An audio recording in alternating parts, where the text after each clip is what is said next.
Suicide as a Jewish Value. Daniel Greenfield's column for Monday, August 6, 2012. Read by Adam Taxin. Daniel Greenfield's columns can be found at sultankanish.blogspot.com. Here is Suicide as a Jewish Value. A month ago, Debbie Wasserman Schultz sat down with the host of a Jewish television channel and could not name any reason for Jews to vote for Obama except for his support of abortion. Which is to say that the favorite Muppet of the Democratic Party could not think of any reason to support BO except a mutual commitment that fewer Jews be born. It is a little-known fact that Margaret Sanger, that pioneer of eugenic solutions to, quote, racial, political, and social problems, end quote, began by targeting Jews, opening her first center in Brownsville, Brooklyn, complete with Yiddish and Italian flyers aiming for the two immigrant groups whose high reproduction rates were considered a social problem. Abortion as a liberal Jewish value has been a stunning success. In New York City, where Sanger set up shop, 74% of all Jewish children are members of the traditionalist Orthodox religious group. Liberal Jews are already panicking over the prospect of a future Jewish population in New York City that is staunchly conservative and religious. A recent survey of New York City Jews also shows a nearly even split between Mitt Romney and Barack Obama. 46% of New York Jews are planning to vote against Obama, and a majority of New York City Jews think that Romney would be better at fixing the economy than BO. But it is only to be expected that the group for whom abortion isn't a Jewish value would come to outnumber the group for whom abortion is a Jewish value. The problem with values is that you have to live with them and with their consequences. When your values dictate that terrorists deserve all the protections of the civilian justice system, then you have to be ready to live with the explosions. If your values dictate minimal population growth, then you have to accept the consequences of extinction. Values that are contrary to survival carry their own natural cost. And when your values are at odds with your interests, then your values might as well be an open window, a loaded revolver, or a dose of strychnine. Liberal Jews like to talk about Jewish values rather than Jewish interests because their values are incompatible with Jewish interests, even as a matter of simple survival. The usual liberal grab bag of values that are represented by the Jewish hand puppets of liberalism, like Wasserman Schultz, aren't just alien, they threaten the basic survival of the Jewish people. When asked to justify what interests the Democratic Party and American Jews have in common, the Jewish liberal dives into a copy of the New York Times and comes up with illegal immigration, abortion, gay rights, and support for peace in the Middle East. That list of liberal Jewish values not only fails to align with a single Jewish interest, but each of them threatens Jewish interests, that is, if survival is to be considered a Jewish interest. Peace in the Middle East means aborting Israel, dissecting it into small pieces and repeating the process until there is no country left. It's another case of liberal Jews trying to do to Israel what they have already done to themselves. To believe that pressuring Israel into making a non-stop roll of concessions to Muslim terrorists is a Jewish value is to believe that suicide is a Jewish value. Illegal immigration, a clause that virtually every major Jewish organization has signed on to, means the mass migration of Mexicans to the United States. The ADL's own survey shows that nearly half of foreign-born Latinos rate as strongly anti-Semitic, over 3 times the rate of white Americans. Bad news for the glorious Civil Rights Alliance. The ADL's strongly anti-Semitic ratings are 12% for white Americans, 35% for African Americans, and 44% for foreign-born Latinos. The only way to make sense of this is that liberal Jewish groups believe that increasing anti-Semitism in America is actually a Jewish value. But liberals of all creeds need more Mexican illegal aliens and immigrants from all across the Third World to compensate for the good work of Sanger. Liberal Christians fear the reproduction rates of conservative Christians as liberal Jews fear the reproduction rates of Orthodox Jews.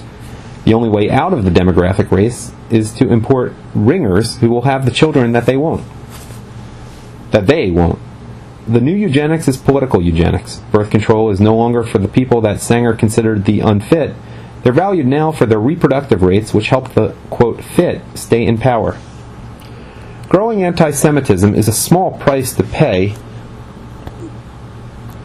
for the liberal values of having people like Debbie Wasserman Schultz sitting in Congress instead of selling tie-dyed t-shirts and hand-painted seashell bongs in a flea market.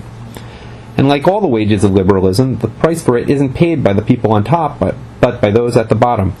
Those Jews living next to the 44% in New York City or on farms in the West Bank within firing range of their Palestinian Muslim peace partners the Jews whom Sanger and Wasserman Schultz consider unfit.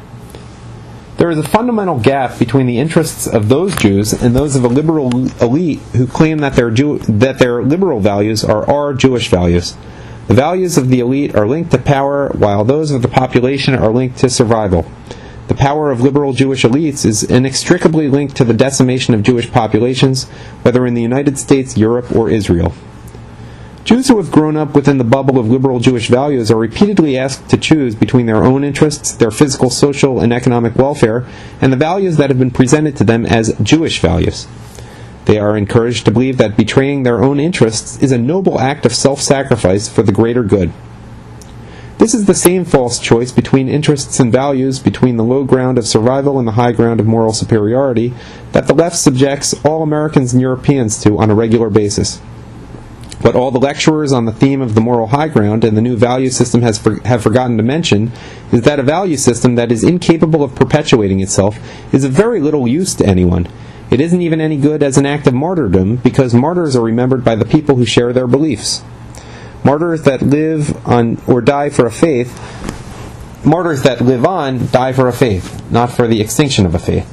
And that is what liberal Jewish values are. The extinction of a faith and a people in the name of a better faith in liberalism, and a better people in the form of a multicultural rainbow of other people who have children, but still vote Democratic because their religious values have not yet been submerged within a liberal identity. The paradox of the multicultural alliance is that the political survival of the narrow wedge of liberals at the top depends on a larger wedge of non-liberals who vote for them but don't share their values. If the minority communities adopted the full panoply of liberal values, they would be on the same path to extinction as the people for whom they have been taught to pull the lever on election day. That is what makes the multicultural alliance into a frighteningly unstable beast, which is always at risk of either breaking left or breaking right, and must be constantly replenished through fresh supplies of immigrants who are still economically liberal and socially conservative enough to keep the system going. Jewish liberals are stuck in a particularly hellish version of this paradox, preaching an extinction-based value system that is doomed to lose the race to traditionalists. And the only way out is to try and suborn and break down the values of Jewish traditionalists more aggressively in order to gain fresh recruits for their zombie army of the living dead. Margaret Sanger at least understood that the, quote, the unbalance between the birth rate of the unfit and the fit can never be rectified by the inauguration of a cradle competition between these two classes. Birth control teaching without eugenics would never be enough, but the age when the government can mandate a one-child policy is not yet here. And even if it did arrive, it would still lead to a higher birth rate for couples in traditional marriages. The race between traditional Jewish values and liberal Jewish values must always end in the same way over and over again. Suicide can never become a Jewish value unless it is universalized, and it can never be universalized until every traditional group is broken down. Debbie Wasserman Schultz has already lost, and she probably knows it. If she doesn't, the Jewish federations who are busy typing up the survey results certainly do. And while that will lead them to redirect more money to groups such as Yeshiva Chovevei Torah and Ori L'Tzedek, which act as leftist outposts of the war on traditional Judaism, that too is another race they cannot win.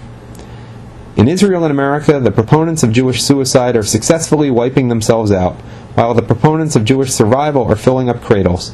The race between the Jewish values of Debbie Wasserman Schultz and their values is already being won. The end.